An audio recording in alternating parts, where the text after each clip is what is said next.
Hey guys, I feel like I'm in an art gallery, honestly. Anyway, I had a really interesting conversation with my mum earlier today. Well, it wasn't really that interesting, but it was just more like a observation that I made, I guess, when it comes to like food. So I had my breakfast, and which you guys saw, I did burn a little bit, but it happens. That's how life goes.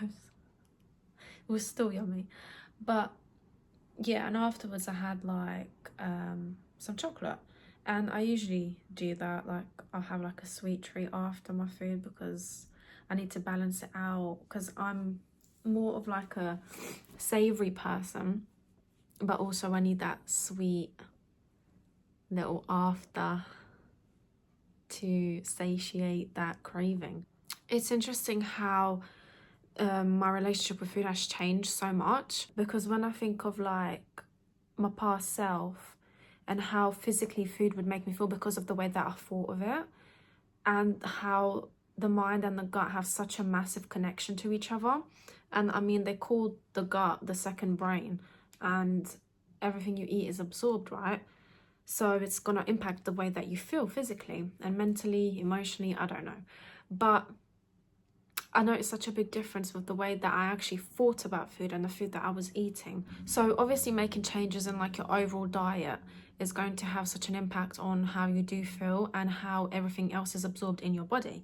And obviously I didn't really notice this until I started to pay attention of how the food was making me feel when I was eating it, and the effect that it was having on the fact that I could still eat like unhealthy foods but still feel good and not have that weird like heavy feeling in my stomach, or just feel bad about myself or like eating it and feeling guilty. And obviously I've spoke about this in my previous video, and I like creating that healthy kind of relationship with food and not being so hard on yourself. And I think that's one thing that really makes such a big difference, because once you realize that if let's say 80% of your diet is filled with foods that are nourishing and provide your gut with the microbiome that it needs to obviously keep you healthy and keep you fit and just overall well, if you have that chocolate, if you have that takeaway, if you go out to eat, let's say, because obviously depends which places you go to, but in the past I realized a lot of the places that I used to go to eat fried their food in very like heavy vegetable oils, and that's one thing I don't like to consume, is like soy, vegetable oils, all of that, because that's when I noticed I felt the worst. But also even now when I go out to eat, even to places like that, if I have like, I don't know, like let's say McDonald's or Wingstop or something like that, I don't know, obviously the way that the food is made is not going to be of high quality. But also I noticed that because I didn't attach my like I don't attach my thoughts to my food of like being bad or good anymore, I don't get that horrible feeling inside, and I don't feel guilty about it, and my body feels fine. Like never struggle to like, obviously there's situations sometimes, but most of the time there's no issues with my stomach being like not well, or not feeling good about myself. And it's just interesting how the way that you think about food has such a massive impact on how it's going to feel in your body. And yeah, I just kind of had that conversation. I'd obviously elaborated a bit more. I only said like a couple sentences to my mum, but it just made me think a lot about how I did feel about food in the past, and how I was brainwashed into thinking that I was bad for eating like bad foods. And yeah, and now I realize that as long as my body's nourished, like I have nourishing 3 meals a day, the in-between to me doesn't really matter. Because anyway, when I've nourished my body properly, I don't feel the need to snack that much.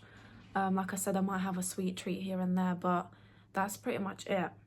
And yeah, I guess I'm just on this journey on like creating that healthy relationship with food, and feeling okay to like treat myself when I want to. But yeah, I think that's pretty much it, what I wanted to kind of talk about. I'm trying to word this in a way that's like, that can make sense. Because to me, it's like, now when I think about it, it feels like it's just common sense. But when I think of my past self, that never occurred to me until I actually went through that process. You live and you learn, right? It's very interesting. Life is very interesting.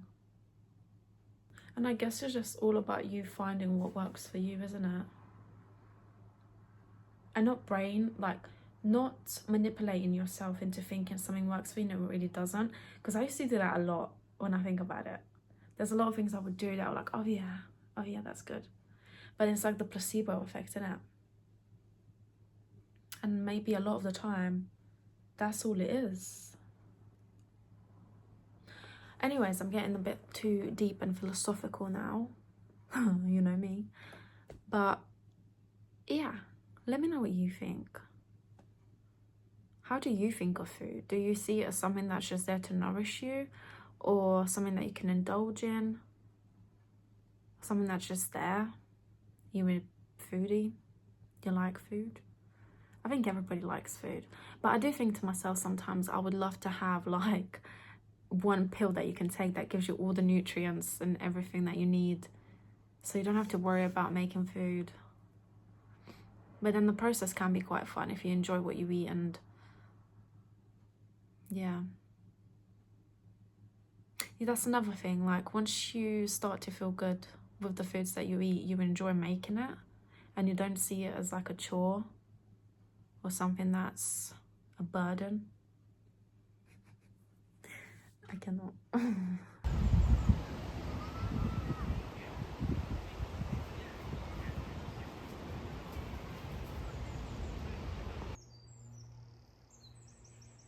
I love spring.